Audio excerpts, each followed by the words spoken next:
Everyone, welcome to my channel. I am Sonam और मैंने decide किया है कि मैं हर महीने कोई ना कोई एक काम ऐसा ज़रूर करूंगी जो कि मैं बहुत दिनों से टाल रही हूँ। और इस महीने मैंने डिसाइड किया कि मैं हेयर डोनेट करूंगी। लगभग 8 साल पहले मैं एक एनजीओ में वॉलंटियर थी और हम लोग महीने में एक बार कैंसर पेशेंट बच्चों के लिए आर्ट एंड क्राफ्ट वर्कशॉप करते थे ताकि उनके परेशान मन को थोड़ी देर के लिए थोड़ा सा मनोरंजन मिल सके और उन्हें कुछ राहत महसूस हो।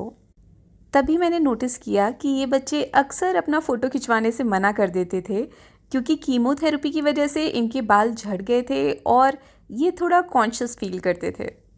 उसी दौरान मुझे ये भी पता चला कि हम चाहें तो अपने बाल कैंसर पेशेंट लोगों के लिए विग बनाने के लिए डोनेट कर सकते हैं। तो मैंने डिसाइड किया कि एक ना एक दिन मैं भी हेयर डोनेशन ज़रूर करूँगी। मन में बहुत सारे डाउट्स थे। पहला तो ये कि अगर मैं हेयर डोनेट करती हूँ तो क्या उनको एक्चुअली में कैंसर पेशेंट्स को फ्री में दिया जाएगा, क्योंकि ह्यूमन हेयर की वैल्यू मार्केट में बहुत ज़्यादा होती है और अगर ये लोग चाहे तो उसको मार्केट में काफ़ी हाई वैल्यू पर बेच सकते हैं। तो पहला तो डाउट मुझे यही था। और दूसरा ये कि क्या हेयर डोनेशन वर्थ इट है, क्योंकि अगर किसी इंसान की लाइफ ही एट रिस्क है तो क्या उसे इस बात से फर्क पड़ेगा कि उसके सर पे बाल है या नहीं। तो विग्स डोनेट करने का एक्चुअली में कैंसर पेशेंट्स को कोई फायदा होगा या फिर it's just for our own satisfaction. तो पहली प्रॉब्लम का सोल्यूशन तो ये है कि थोड़ा सा लीप ऑफ फेथ लेना पड़ेगा।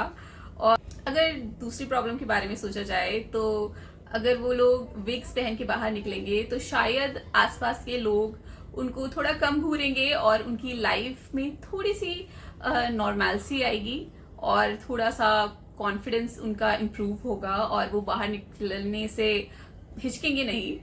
तो आई थिंक ये थोड़ा सा तो उनको फायदा होगा। यही सोच के मैंने सोचा चलो कोई बात नहीं, एक बार डोनेट कर ही देते हैं। मैंने सोचा कि पहले मेरी शादी हो जाए फिर मैं इतना ड्रास्टिक हेयर कट करवाऊँगी। फिर मेरी शादी हुई तो मेरी बहन की शादी का नंबर आ गया और फिर से ये हेयर डोनेशन का मेरा गोल आगे की तरफ टल गया।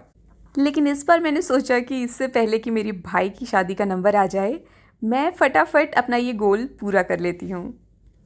और मैंने सोचा कि कर ही रही हूँ तो आप लोगों के साथ इसका प्रोसेस भी शेयर कर देती हूँ कि इन केस अगर आपका भी कभी हेयर डोनेशन का मन करे तो आपको पता होगा कि आपको कैसे करना है।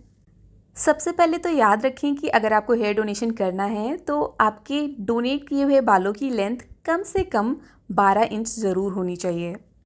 अगर ऐसा है तो आप अपने बालों को अच्छी तरह से धो लें और फिर उसके बाद उनमें कोई भी हेयर प्रोडक्ट ना लगाएं। फिर अपने बालों को अच्छे से सूख जाने दें और उनमें रबर बैंड लगाकर उन्हें कटवा लें। फिर इन बालों को अच्छी तरह से गूंद लीजिए और एक जिपलॉक बैग में बंद करके कोरियर कर दीजिए। अब मेरे पास जिपलॉक बैग तो था नहीं, लेकिन भारतीय होने के नाते मैं जुगाड़पंती में अत्यंत कुशल हूँ। तो मैंने इस फेस मास्क के पैकेट में अपने बालों को अच्छी तरह से बंद कर लिया और फिर उनको कोरियर कर दिया। मैंने जिस एनजीओ को अपने बाल कोरियर किए थे उसका एड्रेस मैंने डिस्क्रिप्शन बॉक्स में शेयर कर दिया है। Do I like my new haircut? बिल्कुल नहीं। बट क्या मुझे अफसोस है? बिल्कुल नहीं। I hope this video was informational for you. और अगर आप फ्यूचर में कभी कोई ड्रास्टिक हेयर कट के बारे में सोच रहे हैं तो अब आपको थोड़ा सा आइडिया हो गया कि आप अपने हेयर किसी नोबल कॉज के लिए डोनेट भी कर सकते हैं। That's it for today, guys. Thank you so much for watching this video. I hope you like it and I hope that it was useful for you. Don't forget to subscribe to my channel if you'd like to watch more videos like this, and I'll see you later. Bye bye.